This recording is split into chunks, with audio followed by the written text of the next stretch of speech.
كمل معايا في النقطه ديالك. قلت ما سولتينيش كيفاش اصلا بديتي. الا قلت لك من تقريبا 10 سنين دابا 2014 وانا مقاتل باش نوصل في الانترنت.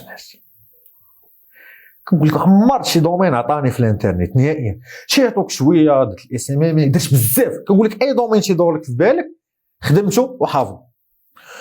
حتى جيت نهار التريدين بديت تقريبا في 2020 كاش مقاتل وكتخسر وما بديتش الصراحه في الجولد. بديت في شي حوايج اخرين وبقيت كنخسر صافي بقيت مقاتل معاه ولكن لقيت فيه راحتي. لقيت اني نقدر نفهم نقدر ندير منه شي حاجه فهمتيني. صافي نهار التغير تقريبا في 2021 في الجولد كونت ديبوزيت $400 بقيت شي 4 شهور وصلت $25,000 بلو ريسك. صافي تما عينيت تما فين بان لي الضوء فهمتيني. صراحه هذيك اول نقطه شفت فيها الفلوس في الانترنت. اما قبل الا قلت لك تقريبا شي 6 سنين 7 سنين 8 غير كنخدم حتى شي حاجه زيرو درهم.